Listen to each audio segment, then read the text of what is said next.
Chers amis, bonjour. Nous sommes le mardi 11 avril 2023. Il est 9 heures. Quelques news de l'Arménie, de l'Artsakh et de la diaspora arménienne. Tout d'abord, une affiche locale donc à Bourg-les-Valences, Arménia. Donc le débat, table ronde. Un génocide arménien peut-il se reproduire aujourd'hui? Encore un second génocide. La réponse, beaucoup long, hein, donc oui, bien sûr, mais on verra dans quelles conditions et pourquoi et quelles sont les données actuellement. Voilà, donc le vendredi 21 avril à 20h30, MJC Jean Moulin, salle Chevier à Bourg-les-Valences. Et puis une autre petite info locale, ce soir à 19h, à l'église Maranatha à Valence, donc rue des Petits Jardins, je crois, rue Paradis, pardon. Il y aura donc comment dirais-je, un rassemblement, une prière avec notre pasteur, donc Luder Nassanian, et son fils Peter Bedros. Ensemble, nous nous retrouverons. Donc, ça sera l'une des dernières prières ensemble, puisque comme on le sait, comme vous le savez, donc le pasteur Luder Nassanian va quitter donc après une mission, une très très belle mission ici à Valence, va quitter donc la région pour retourner dans son île de Chypre natale, voilà, et puis prendre une retraite bien méritée. Donc ce soir à 19h au Maranatha, donc voilà, donc pour ceux qui connaissent, qui veulent le saluer, donc l'une des dernières fois ici à Valence, nous y serons, voilà mes amis. L'information, donc hier, Nicole Pachignan a été victime d'une agression dans la région de Vayotsor, où une femme lui a lancé un parapluie. Donc voilà, une femme qui était une déplacée je crois, d'Aravno, du village d'Aravno, donc au Karabakh, et qui a lancé pas loin de Yerek-Natsor, dans un village près de Yerek-Natsor, dans la région de Vayotsor, donc lui a lancé un parapluie. Sans effet, mais bon, la femme a été arrêtée, voilà, et elle encourt une peine importante. Voilà, pourquoi ce geste? Sans doute par dépit du dépit de plusieurs villages arméniens cédés à l'Azerbaïdjan. Donc voilà, on aura donc plus de précisions. Mais en tout cas, c'est un attentat qui était, comment dirais-je, un attentat qui était quand même assez notoire pour le signaler. Oui, Garen Khachanov, l'arméno-russe, le tennis, le joueur de tennis, le numéro 16 mondial, maintenant il doit être même dans les 15 ou les 14e, il a sur Instagram lancé donc un message, féliciter les Arméniens à l'occasion de Pâques, Pâques à l'arménienne. Et surtout Garen Khachanov a mis une photo de la cathédrale de Stepanakert avec la ferveur des Arméniens de l'Artsakh. Garen Khachanov, qui lors du tournoi d'Australie, on le sait, a plusieurs fois a encouragé les Arméniens de l'Artsakh à résister et avec tout son soutien. Voilà, merci Garen Khachanov, le plus arménien des sportifs russes et qui à chaque fois se démarque justement pour soutenir l'Arménie et l'Artsakh. Le maire de Lyon a rendu hommage à la mémoire des victimes, des martyrs de la guerre de l'Artsakh à Yeraplour. Donc il était donc avec un groupe de comment dirais-je, oui, de personnalités arméniennes de la région lyonnaise, dont l'ancien maire Georges Kepenekian, Georges Kepenekian qui faisait partie de la délégation qu'on salue. Et donc il était donc à Yerevan, donc il a rencontré de nombreuses personnalités. Il a été à l'université française en Arménie. Il s'est rendu au mémorial du génocide, il s'est rendu aussi à Yeraplour, au cimetière des héros, pour déposer quelques fleurs. Voilà, donc pour Grégory Doucet, donc le maire de Lyon, qui avec toute une équipe, a été en Arménie rendre hommage aux Arméniens et puis soutenir donc l'Arménie, comme l'a fait d'ailleurs le président de la région Auvergne-Rhône-Alpes, hein, de façon beaucoup plus importante bien sûr, avec la région de Siunik, donc Laurent Wauquiez, qui s'était rendu il y a 3 semaines cela, donc dans le Siunik, avec un groupe dont le maire de Valence, plusieurs maires, hein, voilà, au nom de la région qui accorde 300 000 euros donc, de budget, en fait, d'aide au Siunik. Là, donc, c'est le maire de Lyon, donc Grégory Doucet, qui était aussi donc avec une équipe. C'est une belle chose. C'est très très bien que les élus français aillent soutenir donc l'Arménie, qui en a bien besoin à une période quand même difficile de l'histoire de l'Arménie et de l'Artsakh. Que toutes les maires des villes où il y a une forte communauté arménienne puissent faire pareil. On attend aussi le maire de Marseille, le maire de Paris, elle a été souvent quand même, de Strasbourg, voilà. Et Strasbourg, si je dis Strasbourg, vous savez pourquoi, donc elle est d'origine arménienne, barstériane, de Toulouse ou de Bordeaux, ou donc de Nantes, tous ces maires doivent logiquement aller en Arménie, au chevet donc de la nation arménienne, qui par une démocratie qui est installée, la seule démocratie d'ailleurs du Sud-Caucase, qui est en train de, qui est attaquée par des dictateurs, le dictateur Aliyev qui est à côté, qui n'aime pas les démocraties, comme Poutine peut-être aussi, hein. D'ailleurs, en parlant de l'Azerbaïdjan, donc la présence de la mission de l'Union européenne près de la frontière azérie, donc en Arménie, hein, les 100 observateurs donc, de l'Union européenne, suscite l'inquiétude de Bakou, c'est ce qu'a affirmé donc un diplomate, l'ambassadeur l'ambassadeur donc l'ambassadeur de l'Azerbaïdjan auprès de l'Union européenne, voilà, Vakif Sadigov, voilà, Sadigov a affirmé que ça dérange, que les forces de l'Union européenne, donc les observateurs de l'Union européenne à la frontière en Arménie, à la frontière entre l'Arménie et l'Azerbaïdjan, ça inquiète l'Azerbaïdjan. Ça inquiète aussi la Russie, hein. Peut-être même cette demande est une demande de la Russie, hein. Voilà. En tout cas, nous, ça ne nous inquiète pas.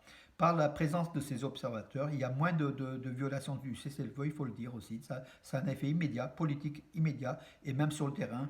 Voilà, que ça continue, que ça se renforce. Nous voulons même des soldats au-delà des observateurs qui soient armés, parce que ces observateurs-là ne sont pas armés, ils ont juste des jumelles et de quoi écrire, noter donc des choses. Voilà.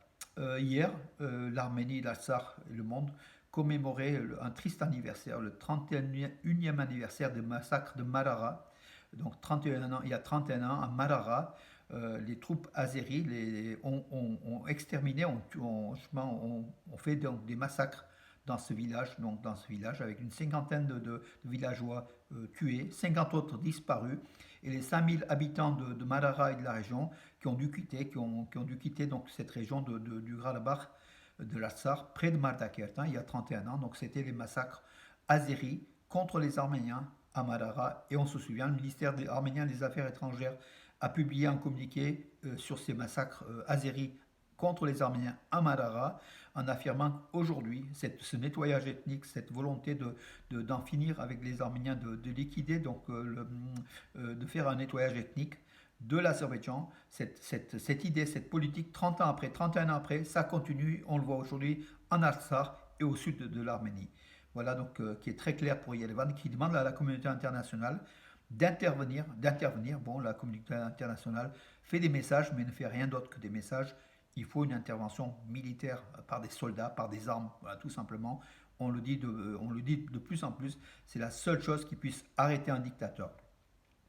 Et puis l'important, donc oui, l'information hier, deux soldats azéris, paraît-il perdus dans la brume ou de mauvais temps, s'étaient perdus donc depuis le Nakhchivan. Et, ils se sont retrouvés dans la région de Syunik. L'un des deux soldats a frappé à la porte d'une maison au village de Bourounis, dans la région de Syunik. La femme a ouvert, puis le soldat, donc il s'est rendu, en fait, ils l'ont attrapé tout simplement. Son autre collègue, on ne sait pas où il est, donc le deuxième est toujours recherché. Voilà, c'est un fait bizarre, mais ça arrive aussi, hein, donc que des Azéris s'égarent. Les frontières donc, dans les montagnes sont pas très, comment dirais-je, pas très nettes, et c'est vrai que le mauvais temps peut faire beaucoup de choses. Ilham Aliyev, le dictateur, était donc au Kazakhstan hier, où il a signé un contrat gazier avec le Kazakhstan.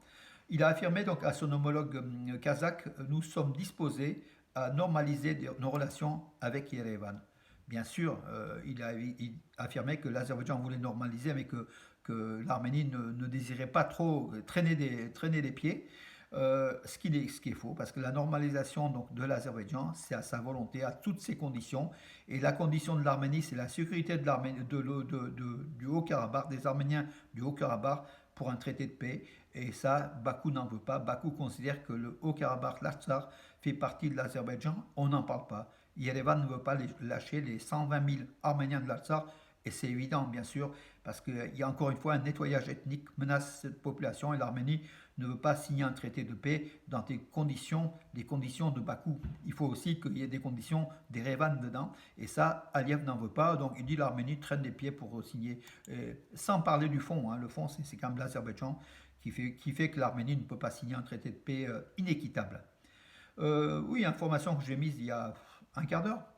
L'avion arrivant d'Égypte en Arménie, de Sharm el-Sheikh, hein, la station balnéaire donc d'Égypte, où beaucoup d'Arméniens vont, hein, aussi, voilà, sur la mer Rouge,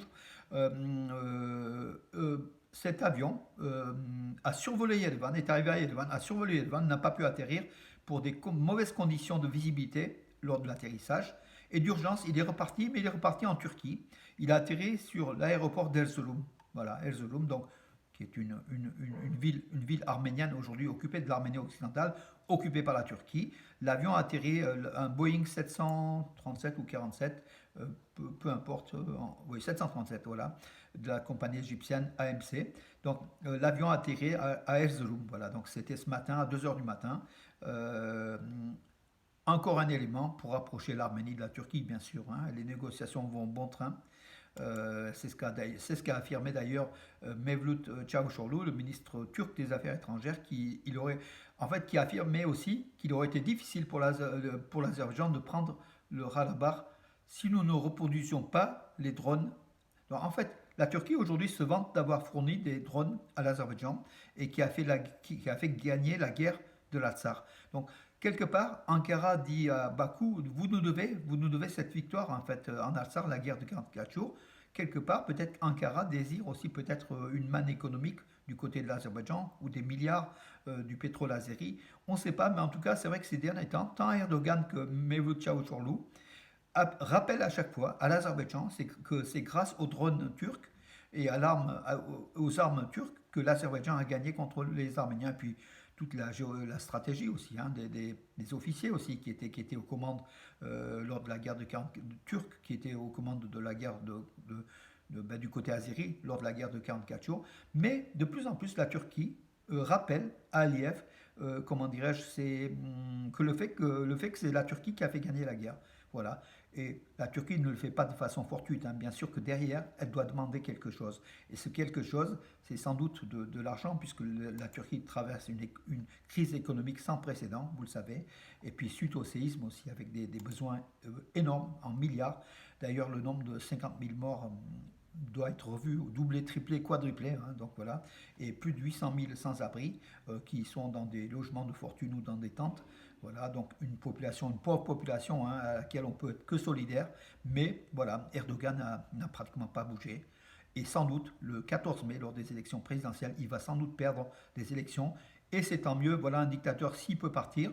Après, vous me direz qui va le remplacer, Kılıçdaroğlu, enfin, ou ses opposants. Il y en a, mon ami Khosrow Filozer me disait qu'il y avait 36 partis donc, voilà, qui voulaient prendre la présidence. L'un de ces partis prendra de toute façon, il sera de toutes les façons, il sera moins mauvais qu'Erdogan, que le dictateur Erdogan. Voilà. Et puis avec le séisme, avec ce que la Turquie a pris aussi donc en crise économique, je pense que le futur président de la Turquie sera beaucoup plus raisonnable et beaucoup moins agressif envers les Arméniens. Et puis pas que les Arméniens, il y a aussi les Kurdes, les Syriens, tous ses voisins, hein, tout simplement. Hein. Voilà. Écoutez mes amis, j'en ai terminé. Donc voilà pour je répète, ce soir 19 h Maranatha à Valence. Et puis, je vous donne rendez-vous à demain. Bonne journée.